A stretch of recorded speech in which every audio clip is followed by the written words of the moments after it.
안녕하세요, 하이드입니다. 하이엄.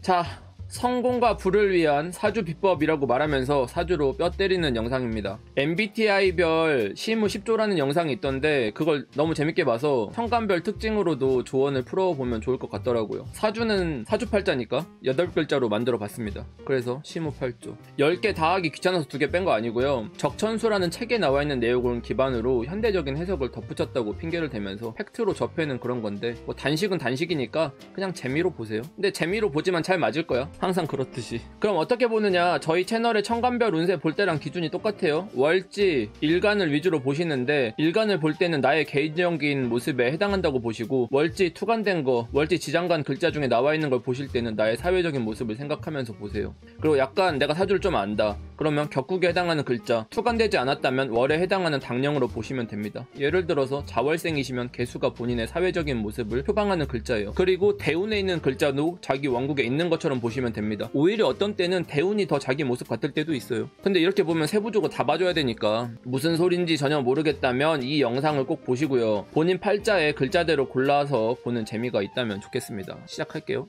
자, 화오행의 천간 특징 알아보고 갈게요. 화는 우리에게 모두 필요한 필수 요소입니다. 우리가 외계 행성을 찾을 때 생명 활동에서 가장 중요한 것으로 태양의 존재와 물의 유무를 보잖아요. 그 중에서도 화라는 것은 만물을 일정한 궤도에 머물게 하니까 자기 자리에 존재하게끔 그 의미를 부여하게 돼요. 주변에 화가 한 명만 있어도 그 중심으로 모든 게 잘 순환하게 됩니다. 화는 예의를 논하는 오행이에요. 화의 기운이 적당하면 예를 잘 지키고 자신을 낮추니까 타인에게 귀감이 되는 인물이 됩니다. 사주에 화 기운이 지나치게 강하면 성정이 급하고 과격하게 행동하니까 인간관계에 문제가 생깁니다. 유연하지 못하니까 매사에 타인과 부딪히게 돼요. 술 취하면 겁대가리 상실하는 타입이죠. 반면에 화 기운이 너무 약하면 노력하지 않고 거저 얻으려고 하니까 기회주의자가 됩니다. 또한 큰일이 닥쳤을 때 헤쳐나가지 못하고 결정하지 못하는 선택장애를 안고 살아가게 돼요.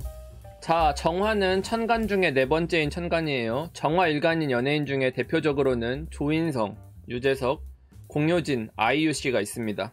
인간이 사용하는 불로서 촛불, 용광로의 불의 비유를 많이 해요. 화의 기운이긴 하니까 양이긴 한데 양 중에서는 음에 속하게 되죠. 병화는 만물을 키우는 태양이지만 정화는 타들어가는 불이 되니까 모든 만물을 극할 수가 있습니다. 표정이 미쳤죠? 사주에서 말하는 금속은 그 자체로 정화를 만나지 못하면 가공되지 못하니까 쓰임을 하기가 어렵다는 특징도 있어요. 그럼 정화가 부자로 잘 먹고 잘 살려면 어떻게 해야 하는지 적천수 비결을 통해서 배워보도록 합시다. 자, 하나, 아무 생각 없이 입방정 털어서 갑자기 분위기 싸해지게 만드는 것 금지. 개정색하지 말라는 뜻이죠. 둘, 별것 아닌 일에 심각하게 받아들이는 꼰대 모드 금지. 셋, 지가 감당할 수 없는 일에 이상한 책임감 부여해서 스스로 무덤도 파고 관짝에 누워서 스스로 못 박는 짓 금지. 넷, 잘난 사람과 비교하거나 과거의 나 자신과 비교하면서 끝없이 가상의 적을 만들고 경쟁 모드 돌입하기 금지. 다섯, 좋아하는 것에 미치고 올인해서 중독적으로 파고드는 것 금지. 여섯, 내가 보기 좋다고 생각한 것 타인에게도 강요하면서 가스라이팅 금지. 그 식당 가면 맛없는 거 계속 주면서 맛있지 물어보는 친구도 있죠. 일곱, 나 아니면 누가 널 이해하냐고 다 널 위해서 하는 말이라며 가스라이팅 금지. 여덟, 누가 봐도 세상 고지식하고 유도리 없는데 나는 다른 사람보다 이해심 많다는 착각 금지. 정화 피곤하죠. 솔직히 까놓고 정화 피곤합니다. 팩트예요. 상처받지 마세요. 자, 첫 번째, 정화유중. 정화는 양이지만 음이기에 부드럽고 고요하기에 어디에도 속하지 않지만 언제든 중앙에 위치할 수 있으며 언제든 원하는 분위기를 순식간에 만들 수 있는 기세를 가지고 있다는 뜻입니다. 만물이 다 성장해서 더 이상 성장할 수 없는 화기의 정점이 있는 게 정화예요. 늘 논란의 대상이 될 수 있고 중심에 속할 수 있기 때문에 스스로도 타인과 선을 잘 긋고 중심에 있으려고 하지만 사주에서 조금이라도 어긋나서 밸런스가 깨진다면 갑분싸 만들기 쉬운 글자이기도 합니다. 짜증나는 소리 많이 한다는 뜻이에요. 두 번째, 내성 소융. 정화의 내면은 성품이 밝고 어떤 상대와도 융화를 잘한다는 장점이 있다는 뜻입니다. 말이 쉽잖아. 내 안에 성품이 밝고 부드럽고 융화를 잘한다. 앞글자만 외우세요. 어둠 속에서 등불이 돼주는 것과 같아서 부드럽고 밝으니까 대지의 기운을 건드리지 않고 필요한 부분만을 섬세하게 데울 수가 있겠죠. 그러한 특성으로 어두운 부분만을 찾아서 밝히려고 하니까 매사에 진지하고 고민을 많이 하는 특성이 있습니다.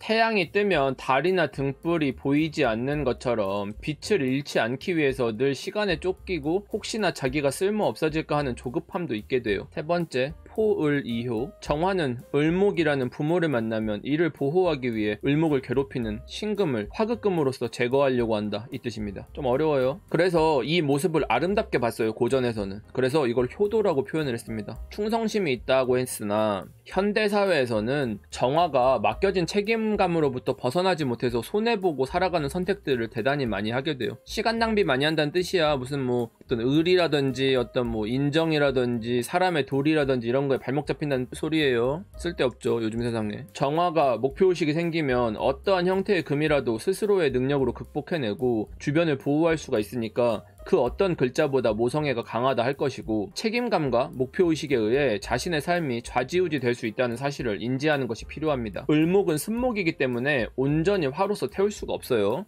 네 번째, 합임이충. 정화는 임수를 만나야만 수화가 아름답게 공존하게 됩니다. 합이라 좋다는 뜻이 아니야. 일반적으로 수화라는 건 만나면 서로 다투는 수국화의 형태가 되는데, 정화와 임수는 수화 기제로서 목의 기운으로 화를 하기 위해 움직이게 된다. 하지만 주도권을 임수가 가지고 있으니까 자신 필요에 의해 동기부여가 되는 게 아니라 주변 환경 여건에 영향을 받으면서 스스로 끝없이 상대평가도 하고 에너지를 이런 데 많이 소모하게 된다, 이런 의미예요. 만약에 강한 토가 임수를 극하게 되면 정화는 임수를 보호하기 위해서 움직이게 되니까 이를 충성심과 같은 모습으로 표현한 거예요. 근데 정화가 뭐 조직에서는 충성심이 있는 편이야. 근데 뭐 그 충성심도 자기를 위한 충성심이겠지. 다섯 번째, 왕이 불열. 불이 아무리 좋다 한들 가까이 가면 모든 걸 태워버리는 기운을 가졌습니다. 정화는 모든 것을 녹여서 재로 만들 수 있는 능력을 가졌어요. 하지만 스스로는 정화이기 때문에 아무리 강하다 하더라도 이러한 열기를 두려워하지 않습니다. 따라서 목기운이 강해서 목생화가 되고, 화기운이 아무리 강하다고 해도 이를 두려워하질 않아요.